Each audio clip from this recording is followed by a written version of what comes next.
You are listening to the Mountainside Podcast, and joining us in studio is Jay Knight. Jay is currently the marketing director at Colorado Craft Beef. He's also a United States Marine Corps veteran who's done multiple deployments at the height of the Iraq War. We talked about some amazing experiences that Jay has had throughout his life, and I hope that you enjoy our conversation. Jay, welcome. Thanks for making the trip up. Nice to meet you. Thank you, Bobby. Yeah. So I don't even really know where to begin with you. You're a man of, like, talking to you on the phone, you're a man of many crafts. One of them is Colorado Craft Beef, is how we made the connection here, which is an unbelievable company with unbelievable owners. Yeah. And I guess let's just start with Jeff and what they're doing there and how you ended up there. Well, I'm currently the head of marketing and tech there. Tech for me is always kind of in quotation marks because it's like I make sure that all the computers don't break. So I met them back in 2021. I've been with them since October of 2021 as a freelancer. It wasn't until August of last year that I came on full time. I was doing my own thing. I was creating a meat stick company called Dauntless Snacks. And it just so happened I was in this time of life where my dad's wife had passed away at the very end of 2020. And he ended up in the hospital in April. And I think his phone died. And so he didn't remember my phone number.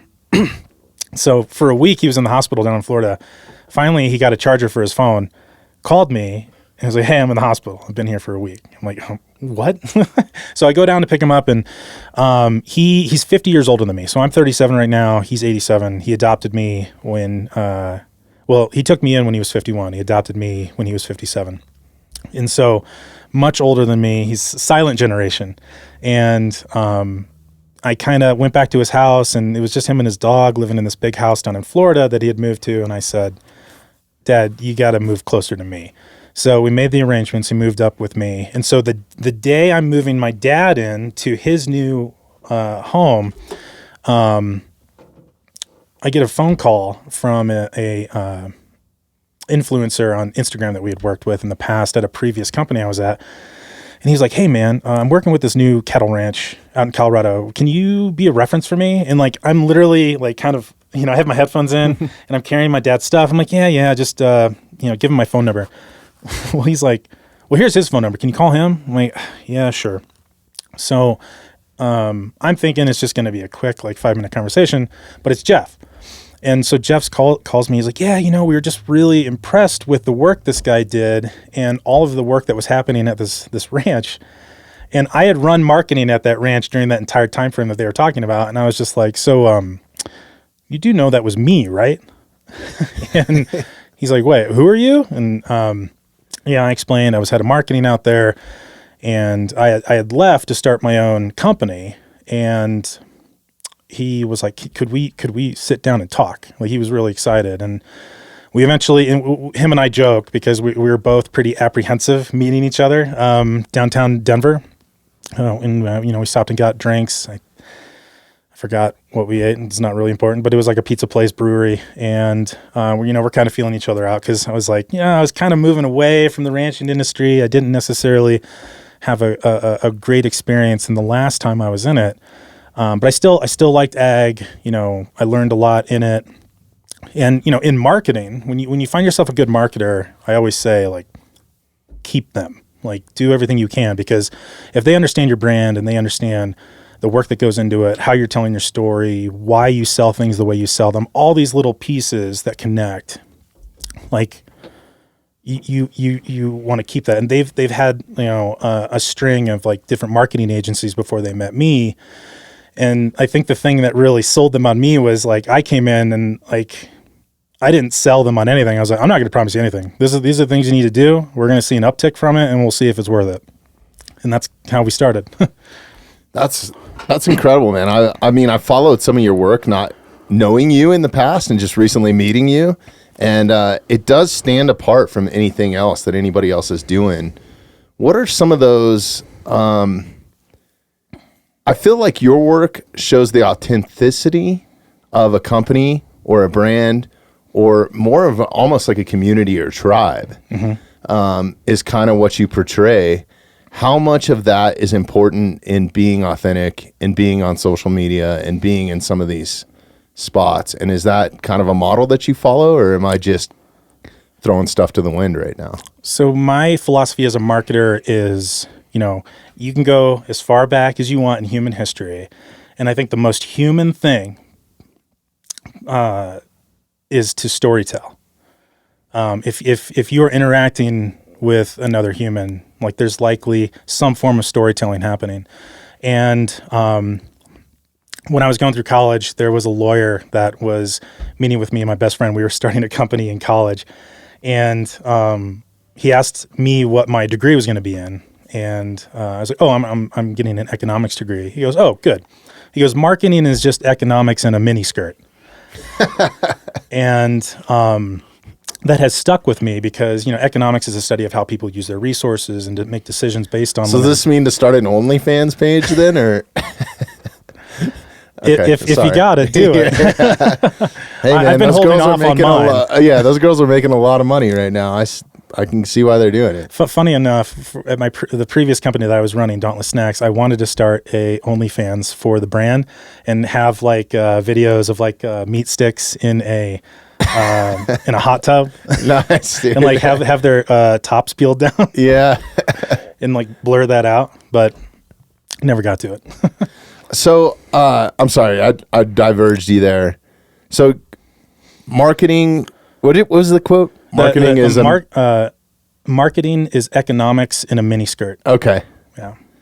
So then I guess, how does one go about that? Do you find who's our audience or who's our target audience and then reverse engineer from there? Or? Well, in our world, that we find ourselves in, to quote Ricky Bobby, if you're not first, you're last. But I say, just get started. You have an idea, you have a product, there's something, get it out there. Don't be a perfectionist about it, because the moment any idea comes in contact with the enemy or in contact with customers, it's going to change. And so have a plan, but treat it like a guideline, because how you market that and who reacts to it is going to kind of guide you in what story your product is telling, right? So when I started Dauntless Snacks, I knew I was going to be marketing to people on Twitch, but I didn't necessarily know how I was going to be doing that. So all I did, even before I had the product, I started a Twitch stream.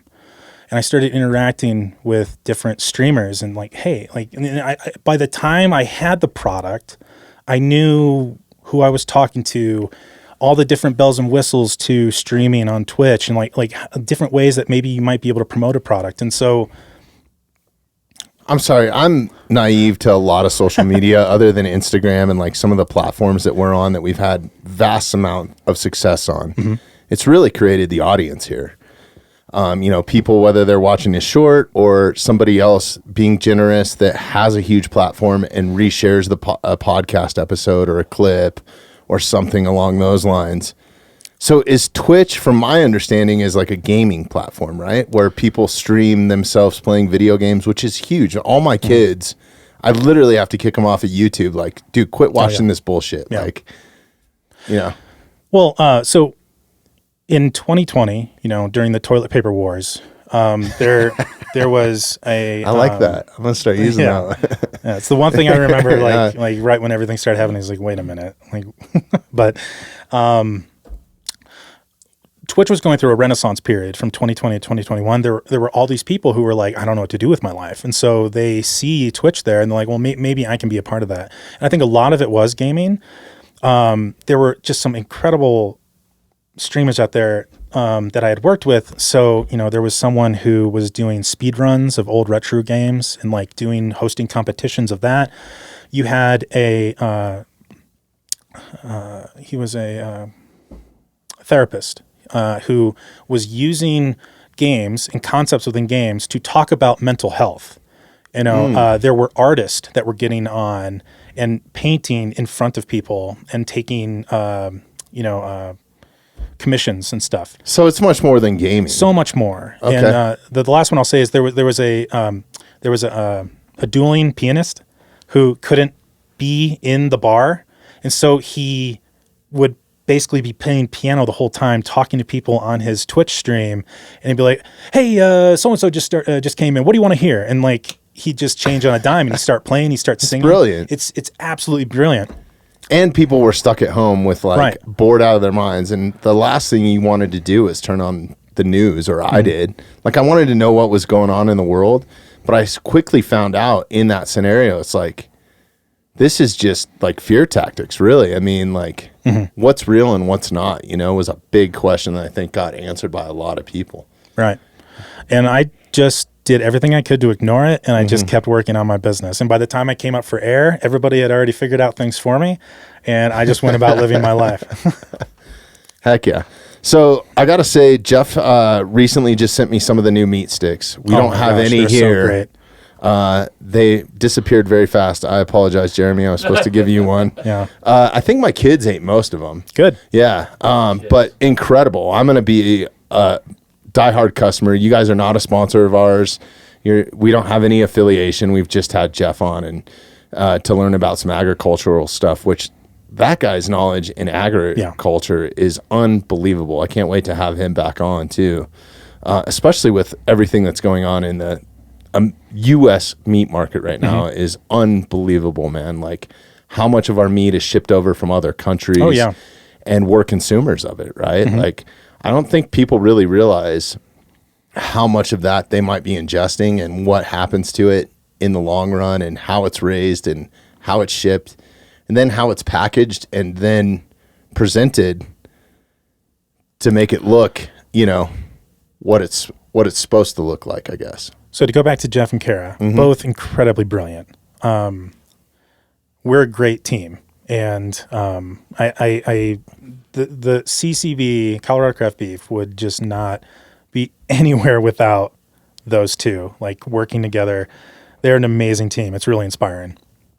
I'm not the beef guy, right? So, you're the marketing guy. I'm the marketing guy, but I've been around the industry long enough where the one thing that I ask people to consider, because you'll have a lot of people that want to split hairs about a lot of claims that happens on beef. Is it grass-fed, grass-finished? That's a huge one that I get. And when you think about where we get our grass-fed, grass-finished beef, a lot of it comes from Brazil, a lot of it comes from Australia, because there's so much of a demand for it. But I always just tell people to consider how much fuel and container space got taken up to get the beef over to the United States from these other countries, because that takes a lot of energy. It takes a lot of money. And so, I would implore people to look at where your beef is coming from and support American ranchers. That's the same with bananas or any sort of produce or anything like that. Like, people talk about, our carbon footprint and the emissions and everything else, and they think because they're eating a vegan diet that they're not contributing to any of that. But if you go back and look at it, dude, it all had to get trucked across the country, unless you're growing it in your own garden.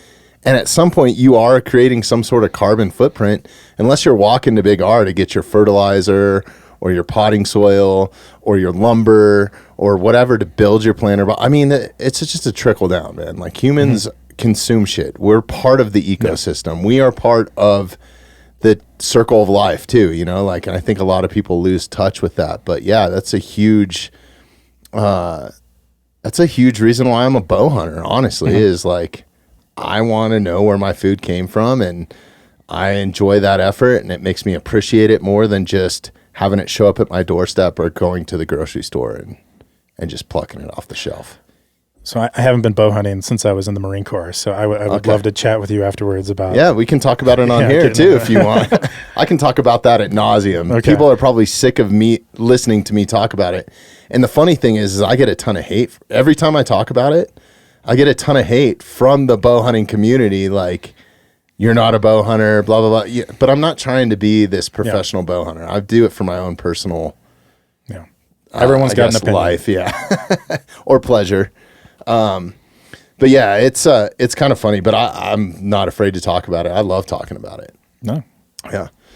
So I guess let's let's segue right into your background because, talking to you wasn't the main reason I was going to have you on the podcast. And then you have this super interesting story that we kind of touched on over a 15-minute phone call that I'm totally intrigued to learn about. We are huge supporters of our American military, veteran communities. We have a lot of former, we've had former Marines, Army, Navy. God, I don't think we've had any Coast Guard or anything like that just yet. But I do have some friends, that are in that space. And first responders are huge and important to us. But I had no idea that you had a background as a machine gunner in the United States Marine Corps, right? Mm-hmm. What was your experience with that? I mean, going way back, like what was your catalyst? Let's take it way back. Where'd you grow up? And one thing that's always intriguing to me is why people enlist and when they did. So I was raised in East Moline, Illinois. Relatively small area, but kind of like a suburban area with no downtown because that whole area was built up around factories. Like the main one being John Deere. Most people would understand. Like my dad was a John Deere engineer. So, I've actually toured that factory. Yeah, it's amazing. There's a badass music venue not far from there that I've spent, I don't know, hours, days in, loading in and loading out country shows or rock shows or whatever. And it's like literally right across the street from John Deere. It's not far. Well, so I started high school in 2000, and then 9/11 happened during my sophomore year of high school. And I would say that was a huge catalyst for me it was the first time, like growing up as a small town kid, that I felt more like an American than an East Molinian. Mm-hmm. And so my brother had been in the Army. My uncles had been in the Navy. And so there was some military service, but my family never really talked to me about it. And I remember I went down to the recruiting station like that year. I was a sophomore, and like they were all like, "Look, we can't talk to you because you're too young. We'll get in trouble." Really? Yeah. I don't think they are allowed to talk to or really engage in any recruitment process with anyone until you're a junior in high school. Oh, okay. I thought it was much younger than that. But I could be totally wrong. No. Yeah. Well, I know it's not happening in middle school. Yeah. But so I go down and I'm going over to the Navy recruiter office, and they kind of like, take some pamphlets. And so I took the pamphlets, and there was one about NROTC, and at the bottom of the NROTC one was, be sure to talk to your Marine Corps recruiter about whatever. And so I was like, okay, well, I'll go over there and, I'll see what kind of pamphlets they have, because I don't know what the heck I'm doing. I just was feeling patriotic. And I remember it was I won't say his name, but there was a staff sergeant in there, and he's like, so what can I do for you? And I was like, I'm just, looking at stuff. I'm thinking about serving. And he just flat out goes, well, that's cool, but do you want to be the best? And I was like, well, yeah. So what kind of question is that? Yeah.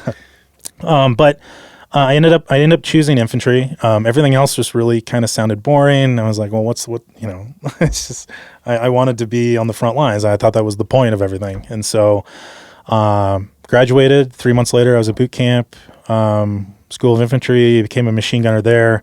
Now in high school, like leading up to that, did they go after the guys when they, I mean, I'm sure that they spot people and have some tactics, these recruiters, but were you playing any high school sports or anything at that point? And yeah, I ended up being the captain of my football team and wrestling team, one of the captains on each team. So I was a decent football player. I was a really good wrestler. I was on my way to wrestling in college, but I couldn't see myself going to college. And, my dad was irritated when he found out, like, I threw away some paperwork from a college that came in because I'd already enlisted before my senior year of high school. Mm. Okay. So you knew what you were getting into. Well, I didn't know what I was getting into, but I knew where I was going. But with a sought out mindset, like, I want to be in the infantry. I want to be on the front lines. Right. And it all came from kind of this, like, this is what's going on in my generation, and I'm not going to be one of the guys that's like, I couldn't see myself wanting or to stay home when I knew there were other guys my age going over and doing their part. So a lot of it was that. That's the most patriotic time in American history that I can remember since I've been alive. Like, yeah, in most recent times for sure. Yeah. Like just seeing, and to that point, there's a lot of guys I served with who probably wouldn't have enlisted, but they did because they saw what was going on.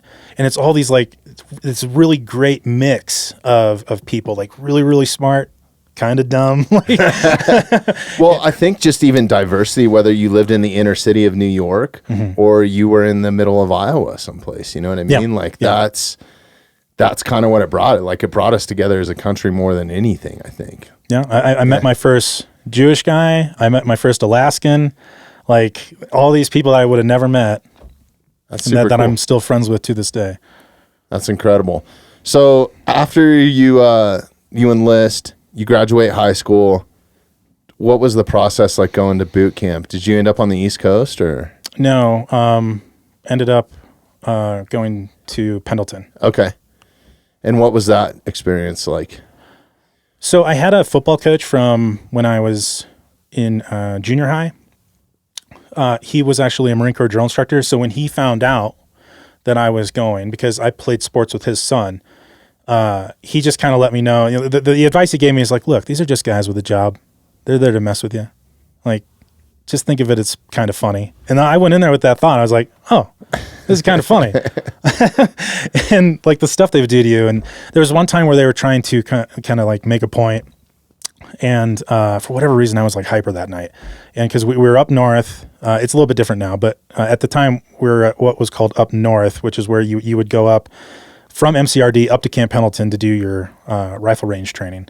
And so we were up there, and somebody had done something stupid, who knows, and all of a sudden they're like, oh, get outside and we're going to take you out. And they're just basically like making you do push-ups and hazing you and stuff. But I was like, yeah, I could use a workout right now. And so like we go out and like, I'm just like kind of losing my mind. And they go in and like, all right, the next 10. And I'm standing right behind that drill instructor. And I'm like, this recruit's ready again, sir. And he's just like, what the fuck? And so I just kept going out because I was having fun. Because I took my mind out of the like, oh man, they're not letting us sleep. It's like, no, like, who cares? Right. But, you know, boot camp, compared to everything else that happens in a 4-year enlistment, boot camp was a relatively easy part of it. And how much of this applies to what you do now? Like, I feel like a lot of the guys that I've talked to or that I've had in here that find some sort of purpose post-military, especially if they've been on deployments and that sort of thing. It just seems like they're successful at whatever they try. And it's kind of like, I think no matter what sort of business you have these grandeur ideas when you start it that, oh, I'm going to make all this money. I'm going to do this. I'm going to do that. And then the first hurdle comes up and then the second one and then the third. And then it just keeps, you're just constantly hurdling, right? You're hurdling stuff and adapting and overcoming. And I feel like that mindset a little bit is kind of ingrained in those military guys not to give up. And I'd say that's probably our main superpower in the world of business is just, especially with startups, e-commerce, like things that are kind of relatively low hurdles to get into. But you know, I've got friends who are weapons engineers. I've got friends who are satellite engineers. You know, incredibly smart people, and they just don't give up. We don't like the people who are successful, carte blanche, doesn't matter if you're veteran or not. The people who are successful are the people who don't give up. You get punched in the face, you keep going. You get kicked in the groin, you keep going. Like, just get back up and keep going. I mean, I have failed at so many businesses in the last 10 years that they're not worth talking about.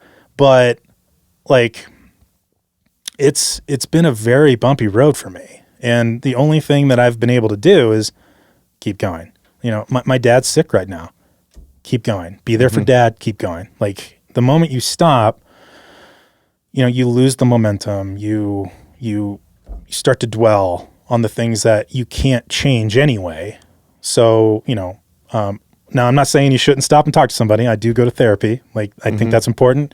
But I do think the cure for a lot of what ails us is see what you're going for, see that mountain peak, and just keep going. As long as you don't stop, as long as you don't have a 0 day, to borrow somebody else's concept that I like, just keep going. Yeah. What are some of the hardest things that you've faced where you've applied this and oh gosh, I think it's helped you? So before joining Colorado Craft Beef and helping them grow our meat stick business, I had Dauntless Snacks. And so I quit my previous job January of 2020. And then February of 2020, that's when the toilet paper wars started. They all started disappearing. And I remember thinking like, okay, all right, well, what am I going to do? Because I had been in talks with 3 companies to take over their marketing. And all of a sudden they were all like, yeah, sorry, we're not going to move forward. Like, we don't know what's going to happen. And so I'm sitting there in my buddy's basement and I'm just like,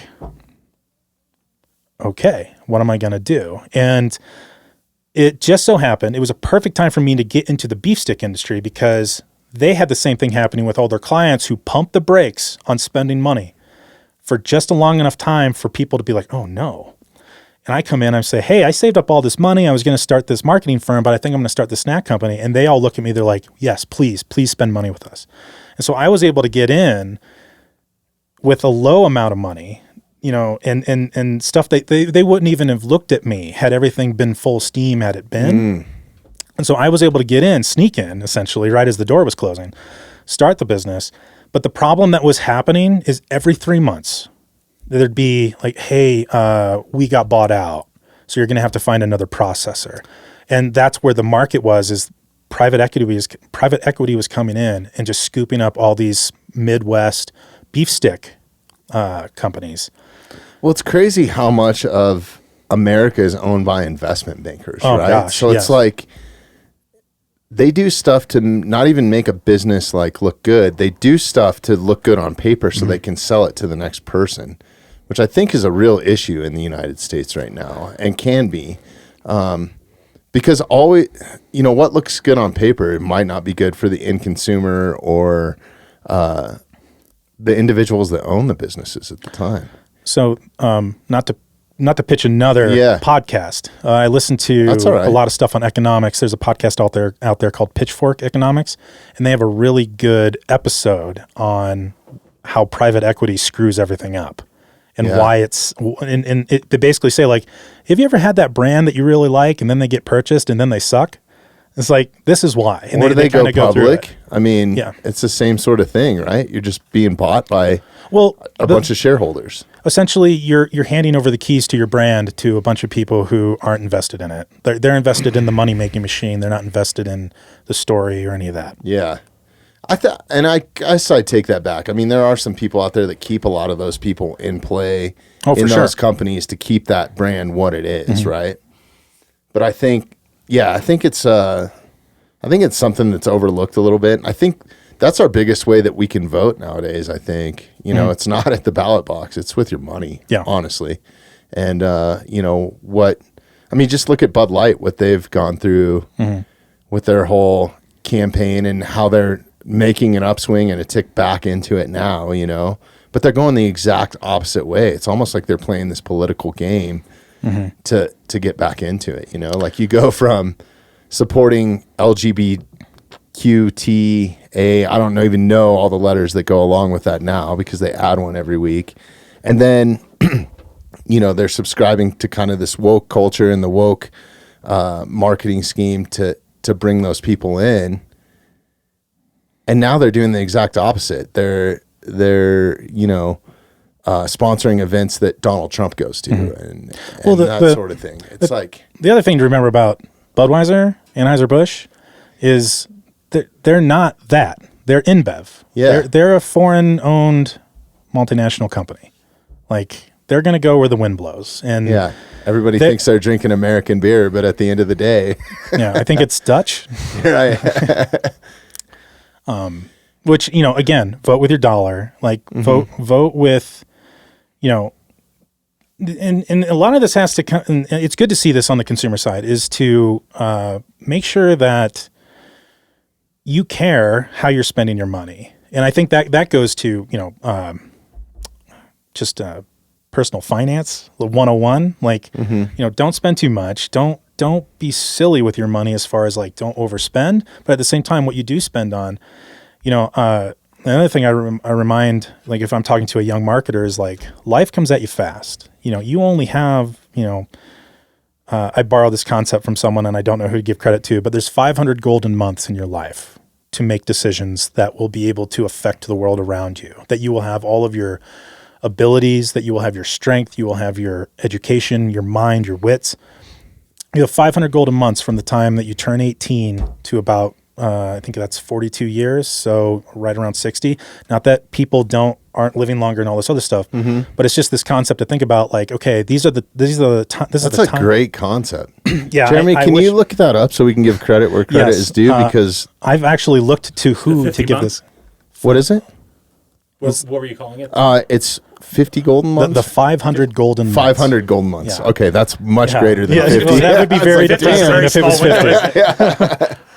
Might be 50 for me. Yeah. But like how you spend your time is going to build upon the foundation that you have, and how you spend your time 10 years from now is going to be based on how you spend your time now, right? So if you spend your time now, spending 8 hours a day playing video games instead of spending 4 hours going to the gym and then maybe those 4 hours playing video games, you're going to have drastically different results just by spending your time in a different way. And so you only have so much time during the day. Don't get caught up in like, oh gosh, I'm wasting my time. Like, don't think that. Like, you're going to go down a death spiral with that. But it really does, man. We just talked about this on the last podcast, the perspective of time. It's fucking insane. It's ridiculous. Yeah. But just always be thinking like, hey, I always joke around like, future Jay is going to be really happy I did this. And what's funny is there was a Facebook post that came up. You know how Facebook has memories from you posting? Yeah. And it was something where like, future me is going to be real happy that I did this. And I remember thinking like, you know what, I am. Yeah, that's not. Yeah, no. It's not attributing that to anybody. Right. Yeah, I read about it in like a book in college. And so like I took that concept, completely forgot who wrote it. And just like I'm always thinking about it. Have you ever looked at, there's a YouTube series, I'm going to butcher the name, people are going to make fun of me, Kyrgyzstan? So they do animated learning videos about like pretty heavy topics. They'll talk about space, black holes, stuff like that. They'll talk about population density and just all these different things. But they have if you go to their website, they have like a life calendar broken down into I've seen that. 100 years, 52 bubbles across is 52 weeks a year. And it breaks it down. That shit freaks me out. Yeah, I mean, it's kind of existential. Because it puts your life in perspective, man. Yeah. It's like instant anxiety. Yeah. You I think only one need thing that that I've perspective every applied, once in a while. 100%. Yeah. No, I think it's good it makes you take a couple step backs and be like in the path of the trajectory or that mountaintop that I'm looking to hit, where am I still in line with that? Right. Because I think as you get involved with stuff and you get involved with a career and you have kids that start to get involved in stuff, these blinders slowly start to like creep up to where you just have tunnel vision, especially when you're focused on something that you're passionate about. So if you're a creative or an artist or anything like that, I feel like taking a step back. I think one thing that's really helped me in that, honestly, is just like laying out a game plan of like truly assessing like where am I at and where do I want to be? And then everything else in the middle is what matters. How do I get to there? I think that's the biggest thing. And who's going to help me with that? Like, I think that's a big thing too, is to try to keep all of that in perspective has helped me tremendously. That's what's helped me create this. That's what's helped me with my past careers. It's like, okay, I want to be here. And then, taking a few minutes to appreciate it when you do get to that point. Like, just don't go for that next, like, appreciate it, because you're never going to feel satisfied. Like, I think a lot of people set goals, they meet that goal, but they're still not satisfied, right? It's like, fuck, what do I do now? I think it's kind of... Well, it happens to athletes, right? Yeah. Olympians. Yeah. They get to the top and then you kind of like, okay, what do I do now? Right. Yeah, I think, and applying your past experience and stuff that you've gone through and those times where you've been kicked in the groin and punched in the mouth, I think that all that stuff matters. Well, also on the other thing too, there is this sense of being in a company. I'm always the only Marine that's working in a company. There's been Is there a reason for that, or? Well, I don't. And part of why I want to speak on podcasts in the first place is to speak to my fellow enlisted veterans, and especially those young guys who are getting out, and let them know like you can have a fun, awesome career in marketing.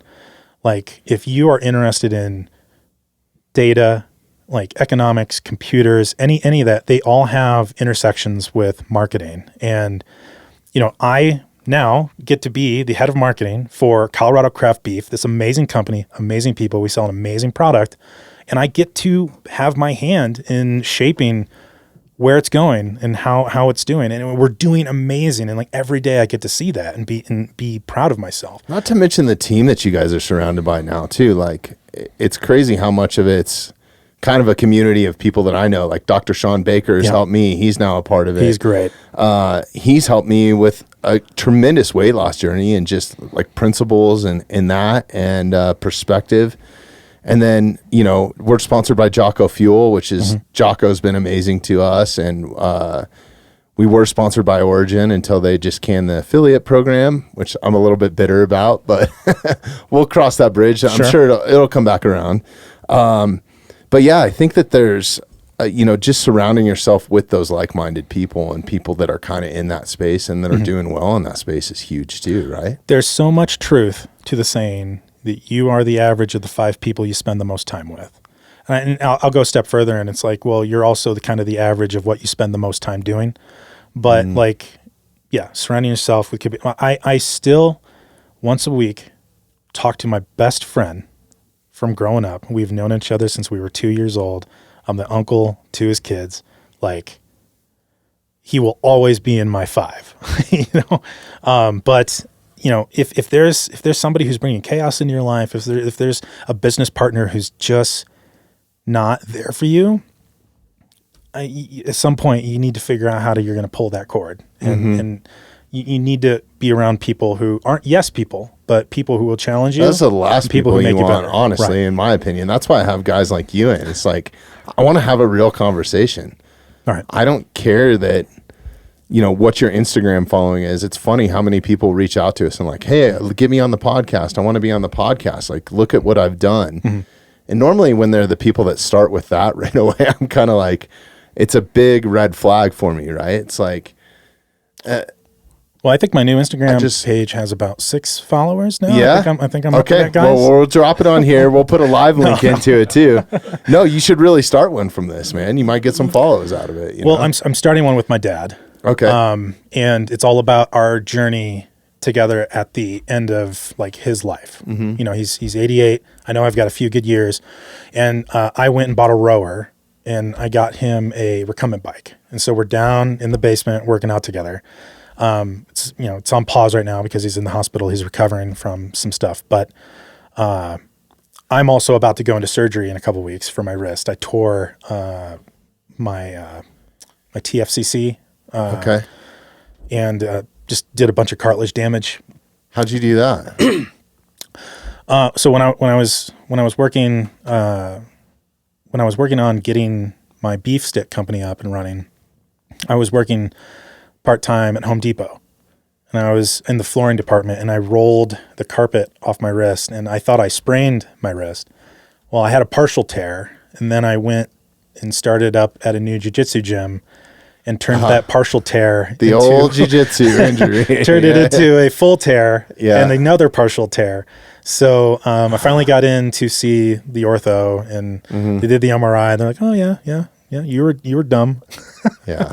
I'm dealing with that right now with my shoulders. Like, as much as I want to go back and my gym and all my gym mates are hounding me, I can't do it right now, man. Bow hunting's that important to me. Shooting my bow's that important, and I'm struggling right now just to do the pull-ups that I need to do and stuff for some personal goals that I'm working on. So I'll be back in there though at some point. I love it too much, man. I freaking love jiu-jitsu. I love going in there and having somebody try to strangle me and me trying to strangle somebody or put them in some sort of submission is so much fun. And mentally clearing, it's like so good for you. The problem that I have with it is, and I think one of the main reasons why I like using it as a workout is I don't realize how much energy I am exerting or how many calories I'm burning. And that's all positive. But the problem is when you start having joint issues or a tear like that or something that, you also don't realize that you're injured until it's the next day or whatever. There's definitely, like for me, like once it's time to spar, it's like, let's just go hard. Like, why wouldn't I go hard? Or guys, we're going to go 50%. And that lasts for about the first 15 seconds, maybe. Right. Yeah. Right. Yeah. It's, we're starting at 50%. Yeah. If you're not checking out the Mountainside Podcast on YouTube, you absolutely should be. If you like the content that we create here and you want to help support the podcast, please take a moment, subscribe to us on YouTube, and hit that notification bell. I'm about to be 38, and I'm looking down the barrel of aging. And I have gotten to see. It's not so bad. Yeah, it's really not. No. Dude. I'm 44. I mean, okay. I'm probably in better shape now than I have been in the last 20 years, which is crazy. I think that's happening a lot for guys in our generation because we grew up with the worst nutritional plan in the world. There's so many, there's so many great influences out there now too. Yeah. Like if you follow or you can get the help, like Dr. Sean Baker and what he's doing, it's fucking amazing, man. Do you remember the food pyramid from when we were kids? Did you guys get your 13 servings of bread? I wish I did, dude. I fucking love bread. I'm 60% Italian. Yeah, it's crazy, isn't it? Yeah. Like you look back on that and it's unbelievable. Right. And not to mention, I'm pretty sure I remember in grade school, there's a great TED Talk that talks about sugar and sugar consumption of kids. And the guy literally wheels out a wheelbarrow of a full-on gardening wheelbarrow of sugar cubes and just dumps it on the stage. And he's like, this is what an average kid consumes in 1 year of school drinking milk.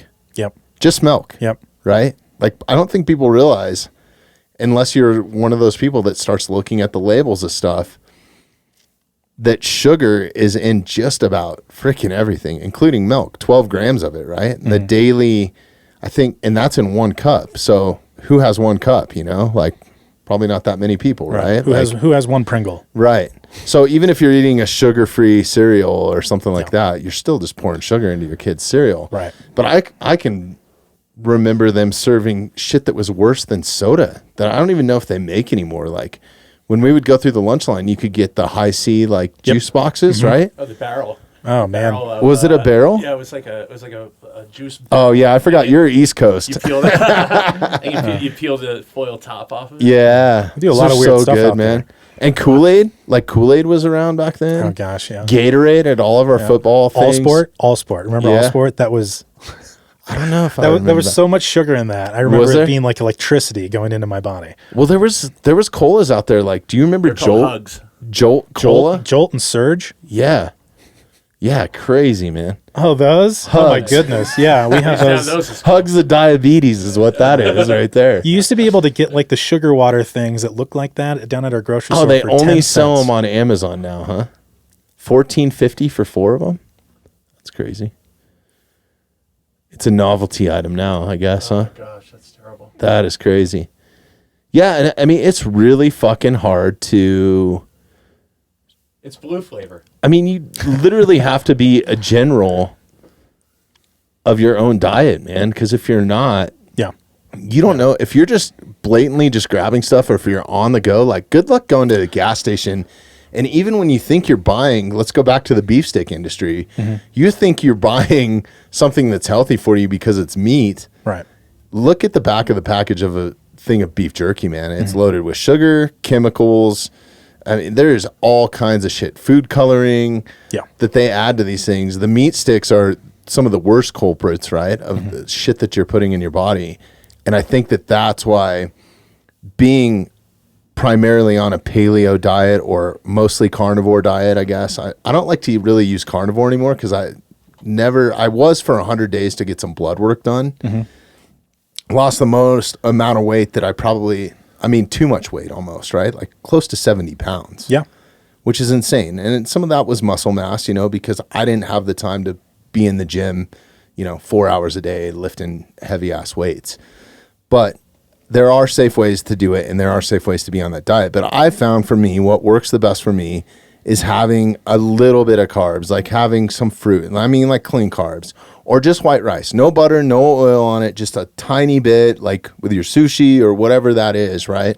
Which you have to be careful when you go out too, because they're putting all kinds of, seed oils and all this sort of shit, like soy sauce, right? For example, is fucking horrible for you, man. That shit is like probably some of the worst stuff that you can ingest from a chemical standpoint, right? But the Colorado craft beef thing, so like for me to have a clean, like I've turned my buddy Donnie Dust, who made us these awesome stone tools, turned me on to beef biltong. I don't know if you've ever had that. That's amazing. That's my new go-to snack. Incredible. It's air dried beef. That's all it is. So it doesn't have all the bullshit in it. I think they normally use like salt and garlic to kind of give it some sort of flavor. It's very undesirable from a texture standpoint, unless you have a lot of saliva, because it is just air dried beef, right? But for on the go quick thing where you're not grabbing like a cheese stick or something that's loaded with all kinds of other stuff, unless you're eating hard cheeses, you're not, or anything like that. So those Colorado craft beef sticks, they don't have any bullshit in them, man. No. It's just beef and some salt, right? And the other thing is, it is just beef. We're not adding pork. That's an important distinction for us. Is like, this is an all beef stick. It's incredible, man. It's funny how rare an all beef stick is. Yeah. But that's what we're going to be doing. And to go to what we ingest, there's always a why behind the what.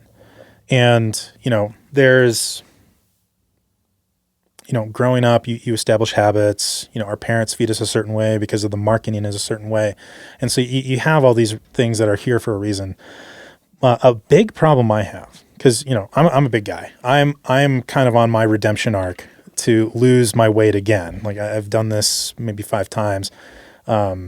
Just had a lot of, stress, and I stress eat. And, I admit, well, life comes at you, man. Like it's not all like, even though I've lost those 70 pounds, it's been a roller coaster ride to maintain that. Right. And I've had to work really fucking hard, and like holding myself accountable is the only way I can do it. Right. Yeah. It's the only way. But my favorite thing to do for a celebration, because, you have celebration, there's always, you're bringing other people into your space, right? If you're celebrating, you're going to be around other people. There's different expectations. For my birthday, like instead of a cake, I wanted a brisket. And so I cooked a brisket for everybody. There was no cake.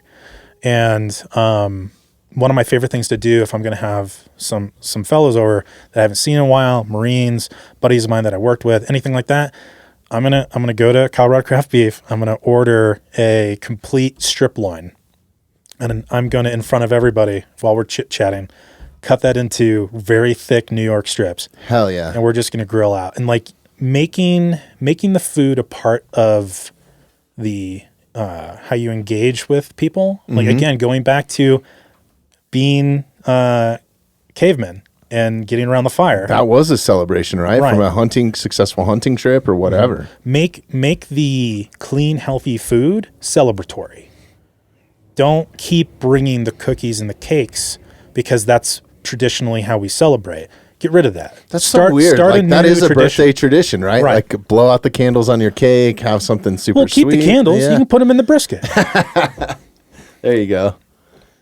Yeah, it is a never-ending battle, and I think like finding those clean alternatives and having them on hand, because that's the biggest thing, right? Like, especially when I'm on the go, like I need to have like 5 cases of those beef sticks in here, like for certain. I need to order some. You can have some for about a week. Yeah, that's the problem when you have a surplus of stuff. Like we normally have Jocko Go sitting here, but like everybody's addicted to them now. Well, the problem I ran into when I was running Dauntless Snacks and I would sell sticks, and so I told Jeff this. I said, look, if you send these to anybody, wrap them in a piece of paper that they have to read so that they know. Because what's going to end up happening is like, oh man, these are good. Oh wow, these are really good. And then they call and say, hey, those were so good, but I don't have any left. Right. So I don't have anything to talk about. Yeah, no, that's I guess when Jeff sent them to me, I did make a post about them, but I specifically, thank you very much. I specifically set like 3 of them aside and gave 3 to my family members, like, because I think there's 3 different flavors, right? The smoked original, smoked jalapeno, and peppered. Okay. Yeah, we got to get some of those in here. But so going back to, I'm sorry, we kind of diverged there for a minute. Yeah. I want to go back into your time. You brought up something really important a few minutes ago that is important to me, and, you know, veterans transitioning. But I guess let's take it back into your military career so people can kind of understand, you know, what you've gone through in the military and then post-military and kind of your transition with that. Sure. So I served with 2nd Battalion, 7th Marines, Weapons Company. I was in what started as Combined Anti-Armor Team 2, which ended up, the CAT 2 ended up becoming MAP 2, because the way that we were having to, fight this war was not, a CAT team, which would be like a tow gun, Mark 19, 50 cal machine gun on top of trucks, doing deception tactics to, take out tanks. There weren't any tanks to take out. And so they turned us into what they called mobile assault platoons, which was basically, we were heavy guns on trucks that could show up to be quickly. So as an infantry member, what was your MOS, I guess, after? Machine gunner. Machine gunner. Okay. So 0331. Okay. And so my first tour, I was a turret gunner. I was on the Mark 19. I was on the 240 Golf at different times during that. I was a dismounted member of the dismount team, so I would carry around the saw. I did that for a couple months until I got hit by an IED. I got hit by an IED, and like I was walking funny, eventually the pain went away. I started no longer walking funny. You were hit by an IED? Yeah, I got hit by an IED. And no... It broke my back. We didn't know it. Holy shit. So I had a crack in my spine. I didn't know it. Pushed through it. Finished the tour. Didn't find out till much later that I had okay, I'm sorry. Can we dial it back? Were you like in a vehicle when this happened, or? Yeah, I was in the back of a high back. So this story, Can we get into that? Sure. Okay. So, we were doing patrol ops, and it was basically us driving down roads, looking for people planting IEDs or setting up fighting positions or anything that looked odd. And so this was along the Euphrates. I think it was called Route Elizabeth. I can't really remember. But the morning I woke up, Sergeant Sather comes up to me. He's my squad leader. And he's like, "Oh, hey, Knight, how you doing?" Very weird. He doesn't just start conversations with me. And I'm like, I'm okay, Sergeant. He's like, well, just, we're going down a route that no one's gone down since the invasion. So we're probably going to get hit by an IED today. Just wanted to let you know. And thanks. Typically it's like, you're getting your mission. You're in. I was in the high back at the time, so it's like the pickup truck with metal around it. Mm-hmm. And a few weeks prior, we had gotten that truck, and me and Cornelius, the other guy in the back with me, we go to the truck graveyard. We start ripping out Kevlar panels from all these trucks that have already been blown up, and we coat the bottom of this pickup truck with all this Kevlar. Ultimately, that's what. So this is not like a Humvee or anything like that. It's a Humvee. Oh, it's a Humvee. Okay. I just call it the pickup truck of Humvees because it's got the front Humvee, and then the back is just for storage. Got you. But we had metal walls, steel walls around, and it had this post in the middle for a 240 Golf, and so typically somebody would be holding it. But I think Woods must have been holding it. Woods was sitting in the middle on the cooler. So Cornelius was on. So if we're driving towards you, there's Corporal Rod and Hall. He's driving, and then we're in the back of the truck. I've got the radio. Corny's on the right side. Cornelius. Woods is in the middle, and I'm on the left. And so we're driving down. And I remember over my radio they say, "Hey, we're going down Route Elizabeth." And typically, old hard charger Lance Corporal Knight would have his saw like this, always ready to jump out the back. And instead, I'm like, well, if we're going to get blown up today, at least I'm going to be fucking comfortable. So I decide to spin my body, and I basically make myself just kind of like a pharaoh pose. And my head's on my backpack, and my feet are on the bench. And so what ends up happening is I'm like that, chit-chatting with the guys in the back. And then all I remember is everything went brown. And I wake up, my ears are ringing, everything's in disarray. I look over and Woods is just bleeding everywhere out of his leg. He took shrapnel and Cornelius is knocked out. All of a sudden the back door's open and Hall is screaming at me and I can't, there's just nothing. I just see him and he's pointing at Woods. And so I just grab him by his body armor, pick him up, hand him off to Woods, or to Hall. Hall takes him running towards the front where they've established a area for a helo to come in to take Woods. Woods survives.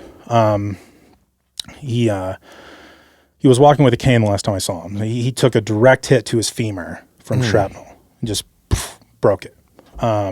And where the hole, about the size of a basketball, was in the wheel well of that high back, that's where my left leg would have been if I hadn't been told that I was going to get blown up that day, because it just made me think, well, if I'm going to get blown up, I'm going to make myself comfortable. So I put myself in a pretty safe position, but the truck behind me said they saw me go up into the air outside the truck, come back down inside of it. And so what ended up happening was it hit me in the right hip. Were you guys the lead truck at this point? I was the middle truck. Okay. Truck 3. So there were 5, maybe I was truck 4. But there were 5, I think there was 5 trucks. So was it like remote detonated? Well, they actually they caught the farmer who said it. So he was given instructions by others that when they saw a truck to hit this button that they gave him. Yeah. And so we caught the farmer, but like it's just a farmer who's going to get killed by whoever told him to do it anyway. So it's hard to really be mad at that farmer. I mean, I can be, but like, it was just such a shitty situation over there. It's hard to know who to be mad at. Right. Well, it's crazy that, I mean, I understand, but it's crazy that they wouldn't, and this is just me looking at it from an outside perspective, and I don't know. Yeah. Maybe it's a resource thing, but why wouldn't they send an EOD down there to dismantle? Well, this was 2005. Okay. Right? Yeah, this was 2005. So we didn't have those EOD teams that we had in 2007 with all the trucks and stuff. So that was a development during. What do they call that big truck? The Buffalo or something like that? Isn't that what they? Well, the giant truck that ended up becoming kind of like the answer to IEDs and like the bottom blast. I think those were Buffaloes. I never saw one. I think my guys who went on the third, it would have been their second tour. It would have been my third, but I got out before having to go. So this is pre them adapting to what was actually happening. The guys in the tour before me, they didn't even have like up armor on the Humvees, Holy shit. Yeah. That is wild. So each time we go, like every year, there's a new development in how you go about doing things. Mm-hmm. Yeah. And so your leadership, though, came to you and said, hey, you're going to get blown up today. Yeah. You knew it was coming. What? I mean, at some point, do you question? I mean, I guess you're trained not to question that, but like, is there any sort of remorse there? Well, I mean, first of all, Sergeant Sather, he took great care of us. He's an excellent NCO. Never would regret having him be a leader because he stood up for us a lot. But there was it's so hard to quarterback this because you don't have to answer this either. No, but I want to. But I just want to say that it's incredibly hard for me to go back to being 19-year-old Jay, and even remember if I was questioning things. Because at 19, dude, I had like a totally different mindset. I would have kicked my own ass at 19, dude. Like if I was a 44-year-old man that met me at 19. Yeah, idiot. A funny exercise that you should do is. Go back 10 years and try to figure out how hard it would be to tell yourself what you're doing now. I always think about that. And like that's just a lesson in how fast life changes. But yeah, I don't have anything to say about anybody because that road had to get driven down. It had to be checked. You can't just let one road not be patrolled because it'll fester. And we were just happened to be the ones that went down that road at that particular time. Because if we look at all the IED techs, I mean, my first tour, we got hit, my squad of 4 to 5 trucks, depending on how many we had, just my squad got hit by 9 IEDs. That's insane. That's a lot. Yeah. We've had multiple guys in that have been hit. I've been hit directly by 2. Really? Yeah. What was the second one? The second one... Was that the first? That was the first. Okay. The second one was way too deep, so it didn't damage the truck. The problem was the guy that was in the back seat, Rod, he had his head up against the window, and it knocked him into next week. I'm up in the turret, and I'm facing backwards, so I'm screaming at him, and he's just like somewhere else. Wow. He ended up coming out of that, but I know he deals, not to speak about these guys without necessarily talking to them first, but I will say that there are Marines I served with who took really bad hits to the head. And there's some guys who don't remember being Marines. That's crazy, man. I think that there's so many untold stories, and that's one reason why I'm so adamant about telling them there. And also I'm genuinely compassionate for every one of those people that put their lives on the line. Yeah. And are over there, whether they were in a kitchen or in the back of a Humvee getting blown up, man. It's crazy. I don't think that there is a difference, but I don't think the level of service is any different, right? You're still in harm's way. You're still serving your country. So, and I just appreciate anybody that's served and gone through that. And I guess, is that kind of, going back to your story, is that the craziest thing that you've experienced going through that, and what was kind of like the rehab to come back? I mean, did you stay on the deployment, or did that end up sending you home? Well, what ended up happening was I was hobbling, and even to this day, I've got a pretty big pain tolerance. And so I always tell people, think about someone taking a 40-pound sledgehammer and hitting you as hard as possible in the hip. That's what it felt like. And so when I grab Woods and I hand him off the hall, I stand up and I look at Cornelius, who's coming to, and I'm like, hey, somebody just tried to fucking murder us. And so I go to jump out of the back of the truck. I got the saw, I jump out of the back truck, and I just collapse. There's so much pain going up my body from essentially is a vertebrae that's been 10% compression fractured. But I didn't know that. I just thought I had a bad hip. And so we get back to base, and Sergeant Sather comes up to me, and he goes, hey, go to BAS, Battalion Aid Station. And I go over there, and at the time, they were dealing with Marines who had been shot. And so they're in bloody smocks. I walk in, and the doctor looks at me and goes, what happened to you? I said, I got hit by an IED. He goes, are you bleeding? Do you have shrapnel? I said, no. He goes, what hurts? It's my leg, it's my back. He's like, are you walking on it? I said, yeah.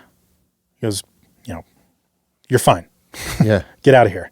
So I head back to my berthing where our trucks and stuff were, and Sergeant says, what do they say? Well, they said I'm probably fine. He's like, well, you're still walking weird. Do you want to sit in the turret? Or he said, can you sit in the turret? I said, yeah. So I finished out my tour sitting in the turret.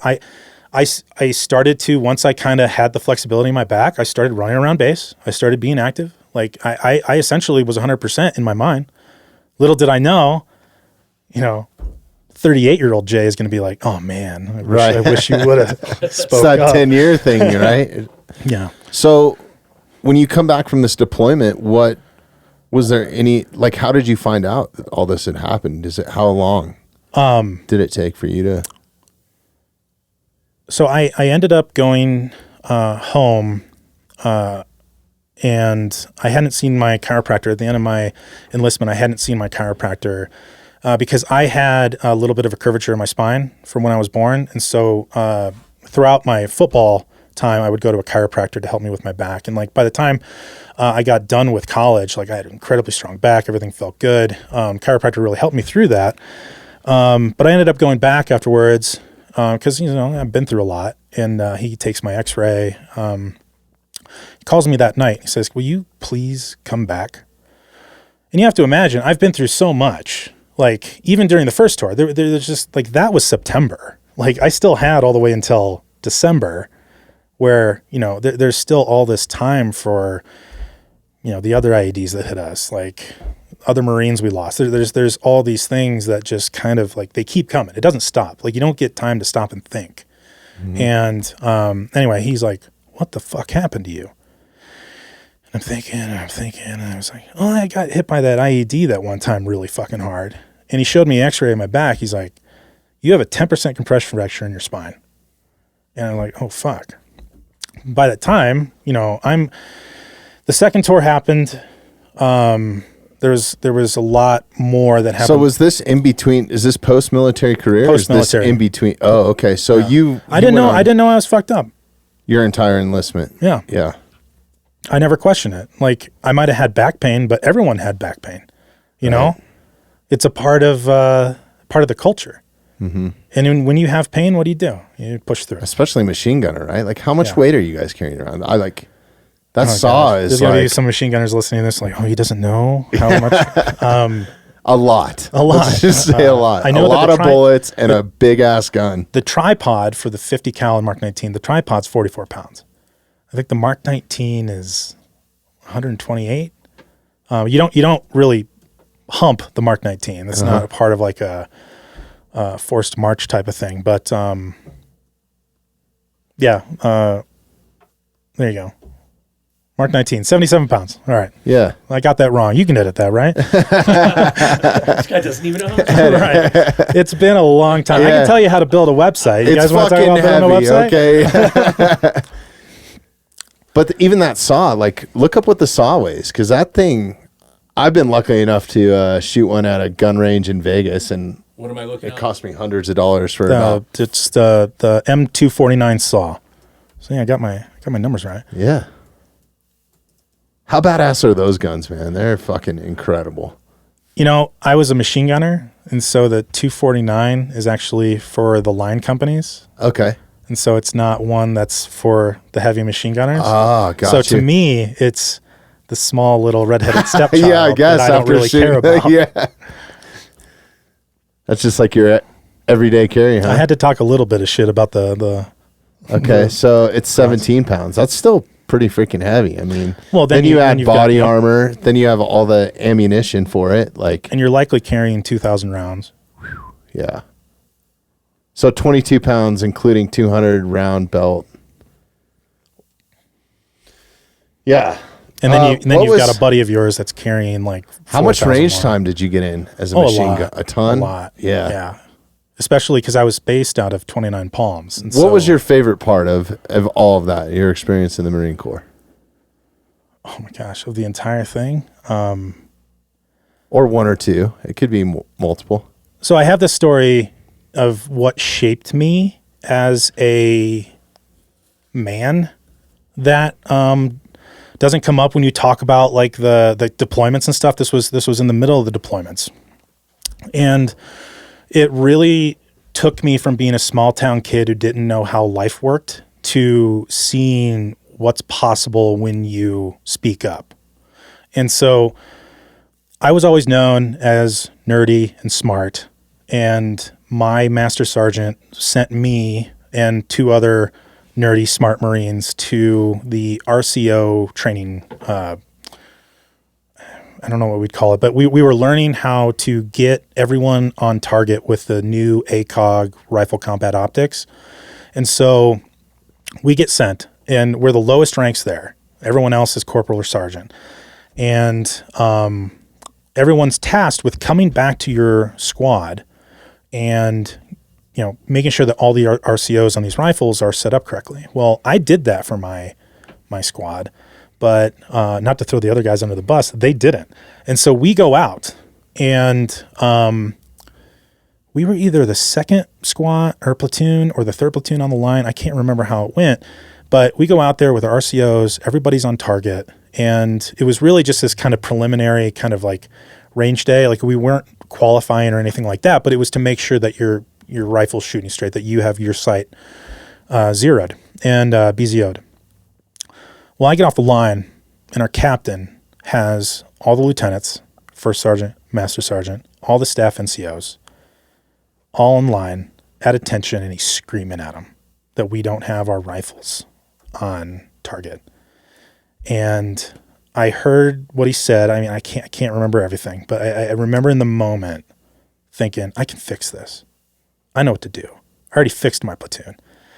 And for me, looking back at like how I grew up, like I was relatively quiet. I wasn't necessarily going to like stick my neck out, so to speak. Like that wasn't something that was taught to me. But I knew I could fix it. And so the captain walks away, and I don't know what came over. I guess I was a Lance Corporal at that point. I just go running after him. I'm like, sir. And he turns around. He's like, what the fuck do you want, Marine? I was like, sir, I can fix this. And he's just like, gets this like real, like, who the fuck are you look? And because he's relatively new to the company. He took over, I think, maybe a month prior. So he doesn't know any of the young Marines, all by name and face yet. And ended up being a great captain. Captain Cruz, if you ever listen to this, I think he ended up becoming lieutenant colonel or maybe a major, but anyway, great leader. But he's like, we sent you to that training course, didn't we? I said, yes, sir. And I got my entire platoon on target. I can get the rest of the company on target. He goes, good. And he looks over at everybody. He goes, all of you follow the orders of Lance Corporal Knight for the next 30 minutes. And he looked at me and goes, you have 30 minutes. And I remember thinking, oh, fuck. But my first sergeant, he does this. He gives me the thumbs up without anybody else seeing. I was like, okay, I'm doing the right thing. And I looked at all the lieutenants. I'm like, gentlemen, if you would please get all of your Marines on blah, blah, blah, and went through the whole thing, got everyone on BZO'd, and then, everyone and eventually does like a longer training course to make sure that you're on target for like further distances. I get a call 2 weeks later from the armory. It's like, so they don't have my phone number. They call my sergeant. The sergeant comes down. He's like, the armory wants you down there. I'm like, what? So I go down there. They have a standing order that they're not allowed to touch the captain's weapon unless I'm there, just because I know how.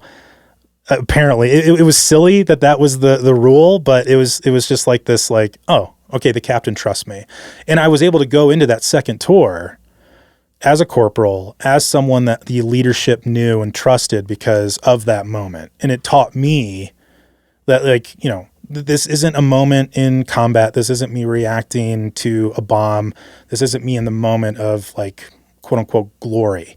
Like, this was just a young kid learning how the world worked and like deciding, oh yeah, like if you are confident, speak up. Step up to the plate. Yeah, step up to the plate. Yeah, that's awesome, man.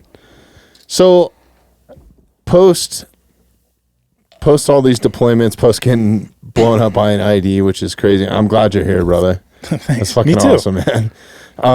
And thanks for reaching out to us too and coming on, man. I really appreciate it.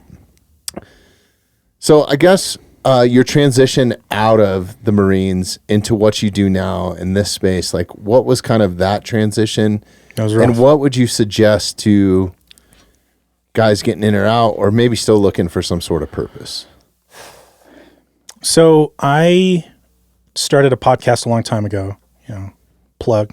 Yeah. What was the name of it? It was called Veterinology. And that's right. It was to talk to veterans who had found what came next. That's all it was about. I didn't care what it was. I wasn't just looking for entrepreneurs or anyways, it was police officers, firefighters, anybody who had found what was giving them purpose next. And a lot of that stemmed from the fact that I went through what I've deemed this 7-year roller coaster. Because you get out, it's like, oh yeah, I'm out. No one can tell me what to do anymore. Oh yeah, that happened.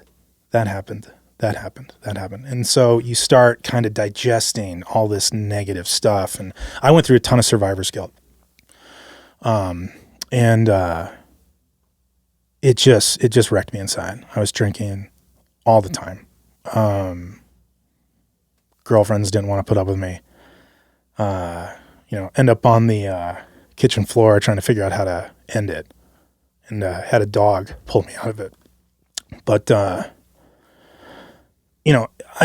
don't think I know I'm unique. I don't think I'm special. But what I would say to young guys getting out now is like, hey, life is a marathon. Learn while you can. And this is kind of advice I would give marketers now. talking to people in my field, which is like, things are going to change every 2 years. You know, we're getting to the point where things change every 1 year. You want to, and you have been given the skills in the military to adapt and overcome. And that's how you need to approach your career, your relationship troubles. You know, like, nothing is a steady state. And I think that's what we're looking for when we get out of the service. We think that, the Marine Corps and the Army and everything, it's so crazy. And like, now I get to be on this path. It's like, that path doesn't exist. You keep creating that path. You just get put in charge of it. And,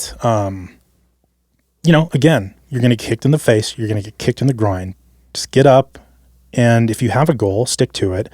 If it ends up being a dumb goal, forgive yourself, choose a different one. Like, that's the other thing. Give yourself some grace. You went through a lot. You're going to continue going through a lot. When I got out of the service, within a year of getting out of the service, I lost my mom. Punch in the face. And I had to keep going. So. Yeah. Man, thanks for sharing. I mean, that's not an easy thing to share either. Like, you know, that's one thing I've learned in the podcast, and that choked me up a little bit. You know, anytime suicide has been something that's been like super close to me. I've had a lot of friends experience it, and I'm grateful anytime anybody comes out on the other side of it, man, just because of how much has been right at the forefront of people that I know firsthand. And it seems to happen every year, and knock on wood, it hasn't happened this year yet already, but it's not just one person, it's multiple people now. And some of those people have served our military and stuff like that. And I know it's the leading cause of death right now for veterans. So I appreciate it when guys like you share that. What is happening? Why did you dissolve the podcast? Because I think that's a brilliant idea. Is it just time? And I bought a Jeep. All good stories. All good stories. I bought a Jeep. Time sucker. Like a CJ7 or like a new Jeep? A newer Jeep. Okay. It was a 2011. Right. It was 2017 when I bought it. And right after I bought it, I was like, I'm going to go into the mountains. So I go into the mountains, and I come out, and I had turned my phone off. And I'd always been told, Jay, you don't take vacation. You need to take more vacation. So I come out of the mountains. I took like a long weekend. I was like, oh man, it's all I can do. I have to get back to work. I'm such a workaholic. I'm really fighting that. But well, you're passionate about what you do, and you're doing something that you enjoy, right? Like, how important is that? Well, I wasn't passionate at that time. Okay. I was trying to prove something. I was a small town kid who had brushed up against people who had gone to the Ivy Leagues, and I looked at them and said, you're nothing special. And so I had a chip on my shoulder, and it was a very detrimental chip for a while. So it wasn't passion. It was funny anger. How ego can do that. Yeah. Ego is the enemy for sure. But I come out of the mountains, and I look at my Facebook, and Hurricane Harvey is happening. And I just thought, well, I'm going to go down there and help. I don't know how I'm going to do it. Maybe I'm just helping out at a soup kitchen. I don't know. But I'm going to go down. I called my boss. I said, hey, I need another week. I'm going down to help with Hurricane Harvey. And he's just like, okay. So I threw a bunch of beans, dry food, rice, and everything. I just filled up the back of the Jeep, brand new Jeep, and I decided to drive into a disaster area.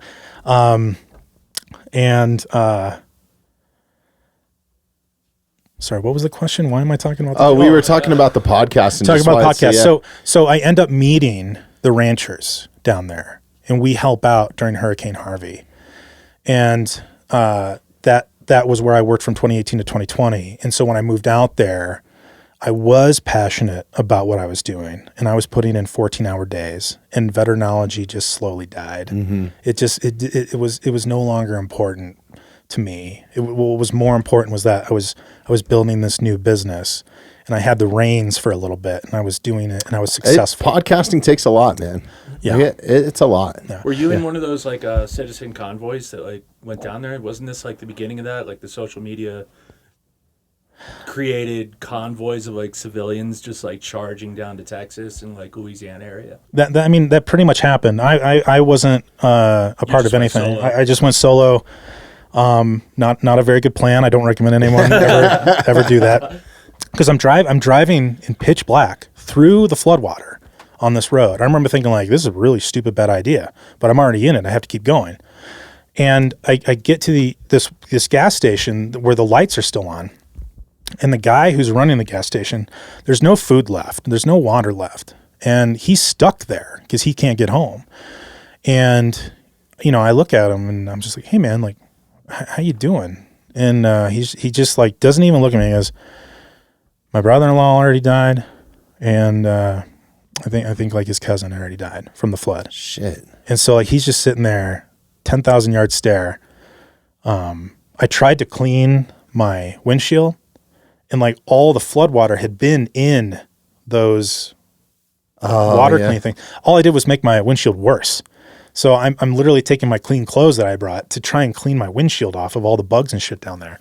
And eventually I make it to the church where I met those ranchers that eventually started my career in agriculture. Mm-hmm. So yeah, it just didn't survive that moment because... is that what brought you to Colorado then too? Or no, I had already been in Colorado since 2015 at that time. So we haven't gotten to the bike ride yet. Yeah, but that's the next thing. At the end of the bike ride, it was September of 2014, and I was down in California, end of 2014, early 2015. California chewed me up and spit me out, and I ended up coming out to Colorado because my best friend is already out here, and he's like, "Well, if you're not going to California, where are you going to go?" I said, well, I'm looking at Nashville, I'm looking at Seattle, I'm looking at Denver. And he just looks at me and goes, fuck you, man, come to Denver. So I was like, all right, I'm coming to Denver. That's a good choice. Yeah. That's a good friend because we don't invite very many people here. He must be a good friend. Right. Yeah. All right. So let's, we're coming up on time, but I want to, if you have another 20 or 30 minutes to spend with us would be super rad. Yeah. Let's talk about the bike ride, man, because this is super cool too. There's so much we got to have you back, man. There's so much to talk about with you. This is the icebreaker. Yeah.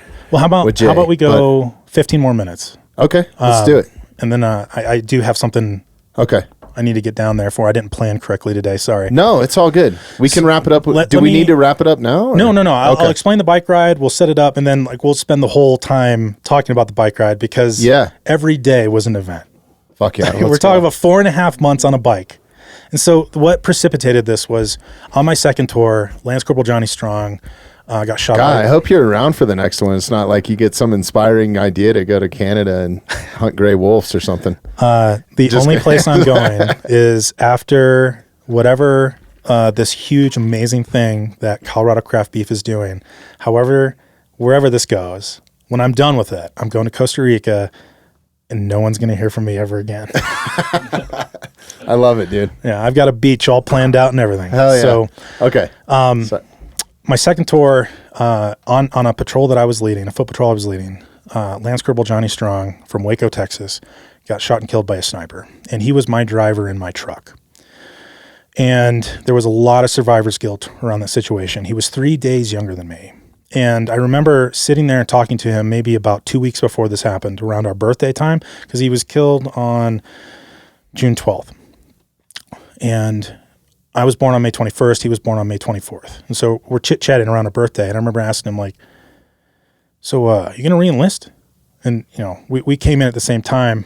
And, he's like, nah, I think I'm going to get out. I'm going to learn how to make video games. And he was always they called him Best Buy because like you could go to his like hooch and like, hey man, can I borrow this game? Can I borrow that game? Like he just had like, he brought the creature comforts with him. And he was the one who was like, oh man, you got to get one of those PSPs. So I ended up buying a PSP because of him. But, he get killed. He was just turned 21. And that fucked with me for a good long time. I had a really, really hard transition out of the Marine Corps. I kept blaming myself for the situation for reasons outside of my control. It just happens because you were the patrol leader, Jay. So ultimately it was your responsibility type of thing. And, I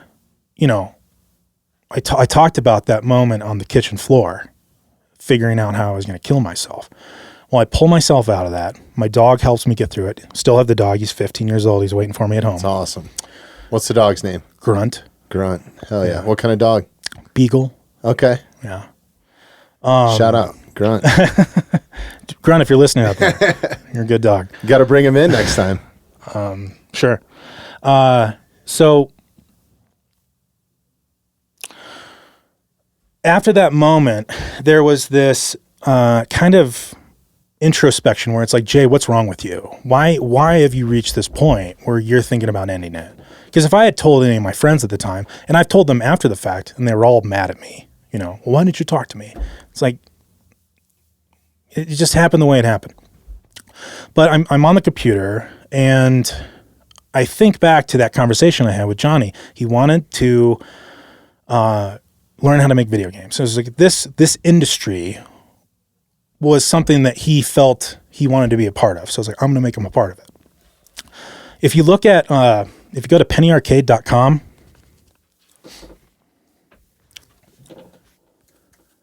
this is actually the easiest way to ever tell the story because I can actually point out who these people are.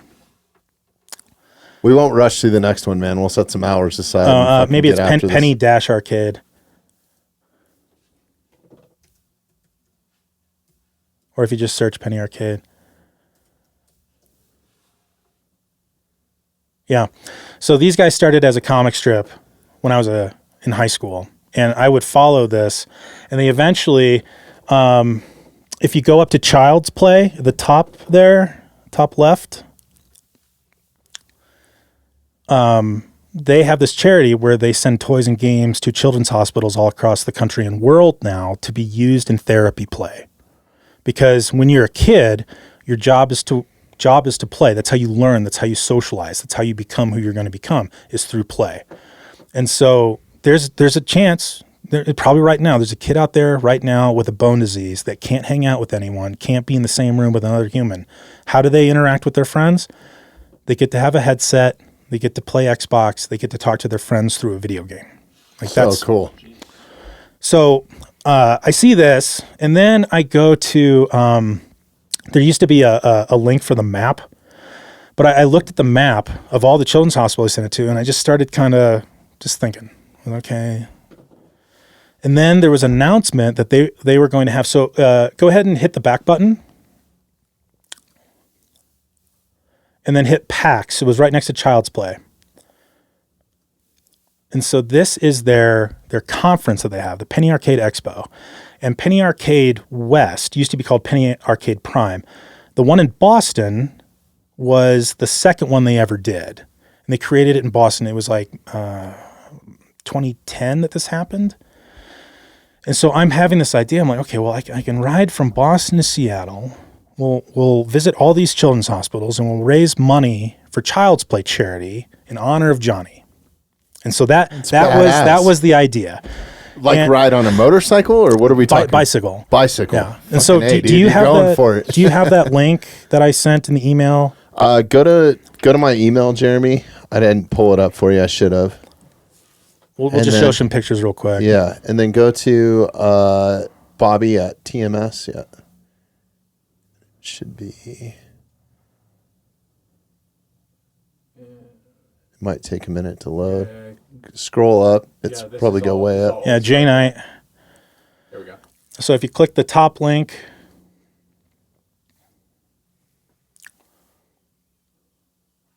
then go to a different view so we can actually, there we go.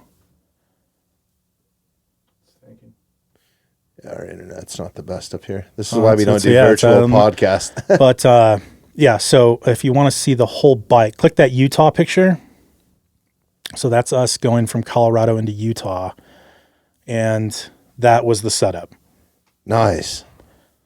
I'm pulling everything behind me for 4.5 months, visiting 24 children's hospitals all across the United States. Damn, dude. That's crazy. I bet you have some fucking stories from this. It's just an insane story.